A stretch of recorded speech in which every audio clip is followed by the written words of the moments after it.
Peaceful Ali here, and this is a video on having a mammogram for the first time. And the first thing I wanted to say is that they are extremely important for your health, and if you're watching this because you're about to have your first mammogram, you're doing the right thing by getting checked out. And it might be that it's a routine one that you've been called for, or you're having one because you're having an issue. And I'd encourage anybody who is watching this and might not be getting the support from their medical team is to push for it if you need to. Like, I was lucky, I went to my GP and they put me in for an urgent referral, but I know that in some countries and in some circumstances, if you're below the screening age, you might not get access to what you need. So if you're concerned or you've got issues, or there's family history or anything like that, then please do get checked out. Mammograms really do save lives. And in my case, it was only a month from when I found the lump to being diagnosed.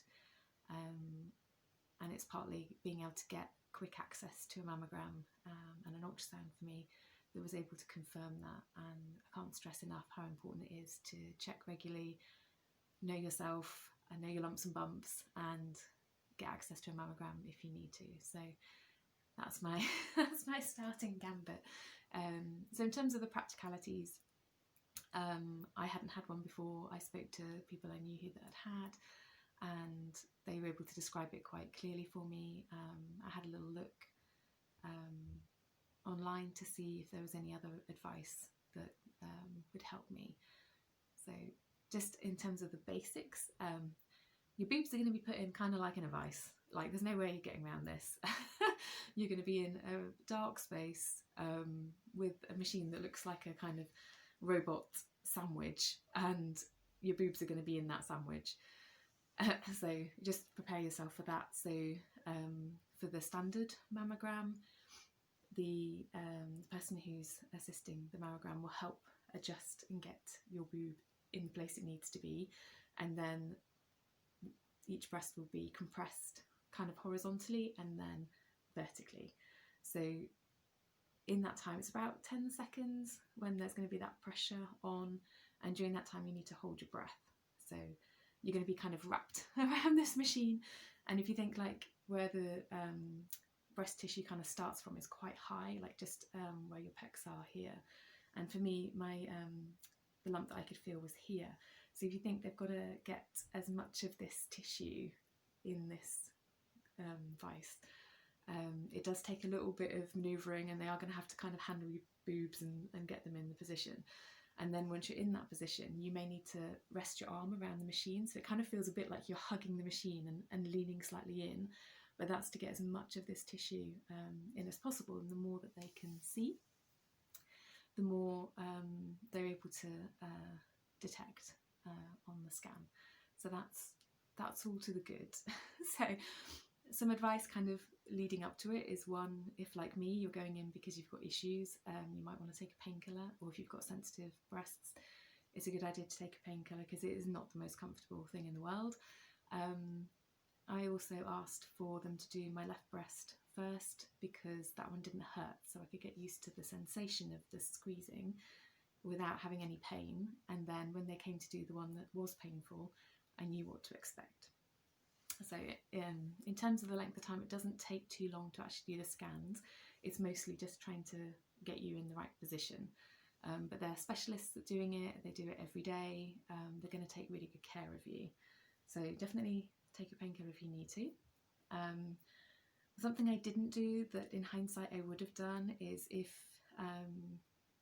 you get anxiety or you have mental health issues, you may want to take an anti-anxiety or something going into it, or something. So I have like access to diazepam, and I didn't do that. Kind of went in a little bit confident about being able to cope, but I was also having an ultrasound, and then it led on to other things. So if you do think it might be something that puts you in that place, then by all means take something before you go in. If I'm looking down, it's just because I've got some notes here to this side. So it's, like I said, it's a dark space. The other thing to think about is what you're going to wear. So you're going to be asked to undress from the waist because you're going to wrap yourself around this machine. So it's a good idea to wear something that you can just slip on and off rather than like a dress or like a one piece or something. You are going to need to take your bra off, obviously. Then no deodorant or talc or perfume because they leave little particle traces on the skin, and it can show up on the scans and can make it look like something's there that's not. So obviously it's not nice to necessarily go around without any deodorant on, but you want those scans to be as clear as possible because there's these things called microcalcifications that they need to kind of see and detect, and those particles can interfere with the visibility. So that's something to watch. Tie your hair back, not that I have any right now because I'm on day 23 of chemo, but yeah, tie your hair back. If you wear glasses like me, it's a good idea to take them off, and this was a tip from the lady who was doing my scan, because she said what happens is, because you have to turn your head away, so you're in the vice, you've got your arm wrapped around the machine, it's because you have to turn your head away, your glasses end up kind of against the screen. So it's a good idea if you have got contact lenses to wear them, but if not, take your glasses off because it can scratch. Again, glasses can be scratched by the screen. So she was explaining that that's what happened to her glasses. So that's a good tip direct from the people who do it as a day job. No jewellery, no earrings, because again, you're up against the screen, so you don't want to be having anything getting in the way.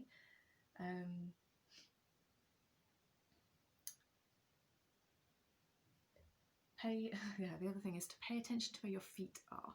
So this came from a website I read that was run by somebody who does mammograms, and she was saying that some people find it really uncomfortable being in the vice, and it's partly because the body is turning away, so you want to kind of lean in to the clamp, but where your feet are can mean that you pull away. So I had my feet facing the actual kind of robotic structure. So if you have your feet facing away, what happens is your body turns, and it means you're pulling against the machine, you're pulling away from it. You really want to lean in because it just stops that tugging sensation, particularly as you have to hold still.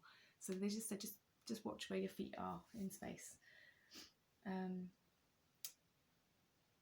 The other thing I'd say is that if, like me, you're going in for like a diagnostic mammogram as opposed to just a routine one, is be prepared that you might have to have extra imaging. So I went in for my mammogram, so I had the same mammogram done on both breasts, is I then had to go back in and have extra imaging. So because they found something, I mean I could feel something, but they found something, and so it was a slightly different mammogram. So in that case, I went in, it's just my right breast. It was put in the clamps again, but this time it was for longer, and they have a machine. It's a different fixing on the robot that comes and takes sliced imaging of my boob, so it could give a really kind of detailed picture of what was happening inside. So do be prepared that it might not just be the ordinary mammogram. You might need to have extra imaging done as well. And then after my mammograms, I then went for the ultrasound, which is where they're able to confirm what was really happening. So it's all very important. If you're watching this because you're about to have one, I hope yours goes well. I really hope that you have good news. But if you don't, know that the path will appear before you, same as it has for me, and that step of getting the mammogram just helps get the information that you need. If it's good news, great, reassurance. If it's not, it means that your medical team can rally around and put together a treatment plan for you, and that it will be the start of a journey. There's a lot of help out there and a lot of guidance. So I wish you well, and I wish you so much peace from my heart to yours, and I'll be back soon.